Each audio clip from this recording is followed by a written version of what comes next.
Anime villains या फिर saviours, हम जब इन कैरेक्टर्स के बारे में सोचते हैं हम एक ही लेबल चिपका देते हैं, हीरो या फिर विलन। बट क्या हमेशा चीज़ें इतनी ही सिंपल होती हैं?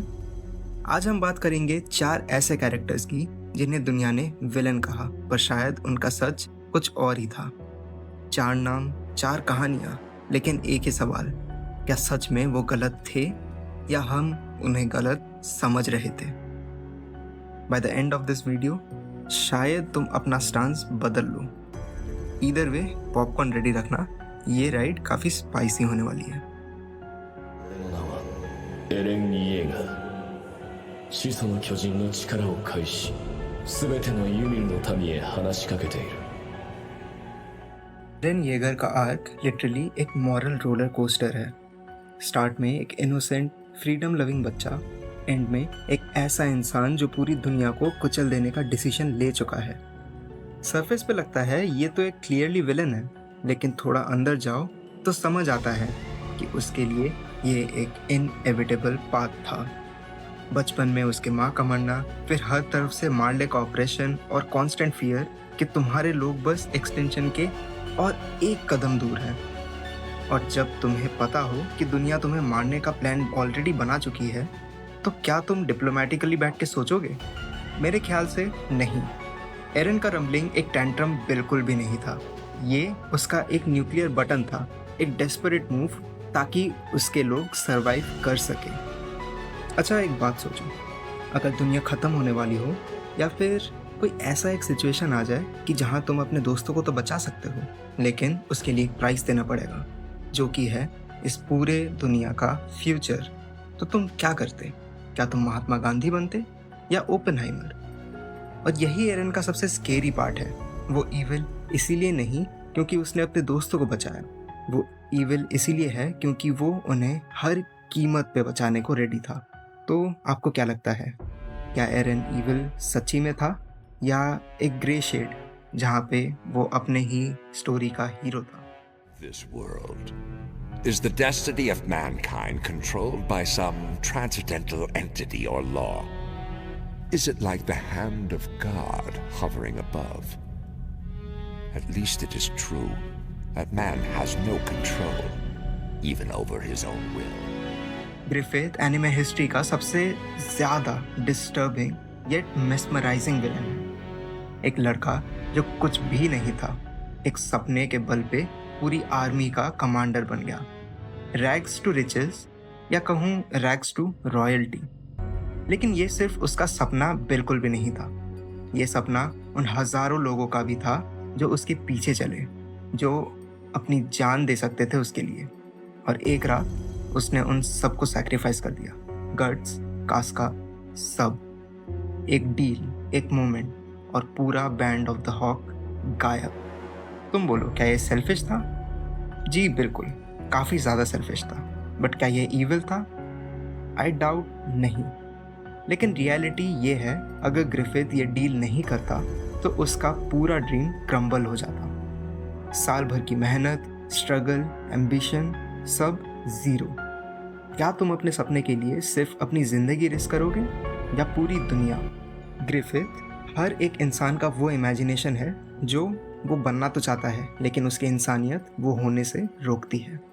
और शायद इसी वजह से ग्रिफिथ रिलेटेबल भी है और हेट वर्दी भी।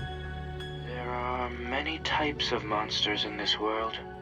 Monsters who will not show themselves and who cause trouble. Monsters who abduct children. Monsters who devour dreams. Monsters who suck blood.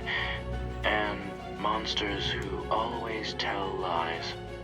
Lying monsters are a real nuisance. They are much more cunning than other monsters.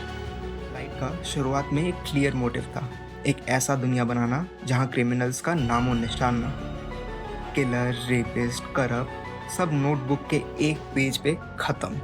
और honestly, अगर तुम्हारे पास death note होता तो क्या तुम ये try नहीं करते? इनिशियली लाइट एक हीरो जैसा ही लगता है, क्राइम रेट्स गिर रहे हैं और लोग भी काफ़ी ज़्यादा सेफ फील कर रहे हैं। बट प्रॉब्लम शुरू होती है जब वो हर उस इंसान को मारना शुरू कर देता है जो उसके डेफिनेशन ऑफ जस्टिस से अग्री नहीं करता।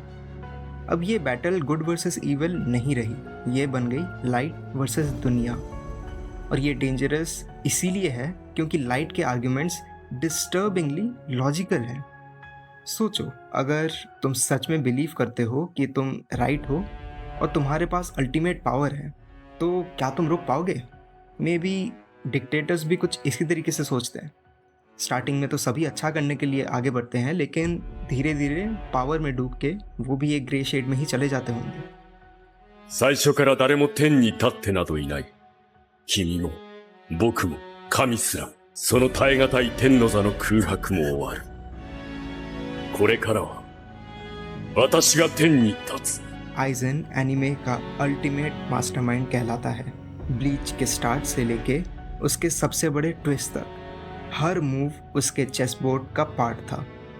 तुम समझ रहे थे कि तुम हीरो की जर्नी देख रहे हो, लेकिन वो आइजन का स्क्रीन प्ले था। आइजन का मोटिव सिंपल था, एवोल्यूशन। सोल सोसाइटी उसे एक स्टैग्नेंट और करप्ट सिस्टम लगता था, और उसने डिसाइड किया कि अगर इसे तोड़ना पड़े तो वो खुद करेगा।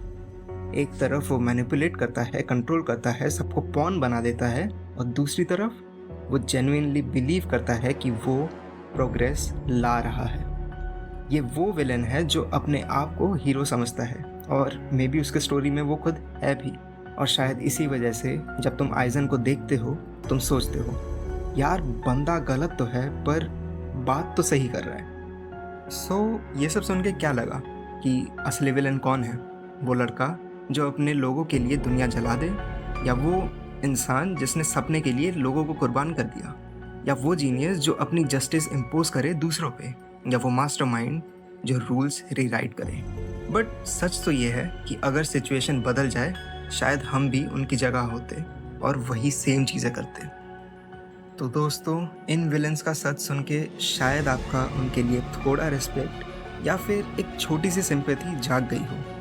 पर याद रखो, हर कहानी के दो पहलू होते हैं और हर विलन किसी ना किसी कहानी का हीरो तो होता ही है। अगर आपको ये वीडियो पसंद आई हो तो लाइक दबा दो, और हाँ, कमेंट में बताना कौन सा विलन आपके लिए मिसअंडरस्टूड है, और क्या आपको सही में वो मिसअंडरस्टूड लगता है या फिर नहीं। तो इसी के साथ मैं हूँ स्ट्रॉ हैट शिनोबी, और मिलते हैं नेक्स्ट वीडियो में। तब तक के लिए स्टे वी स्टे विकेड।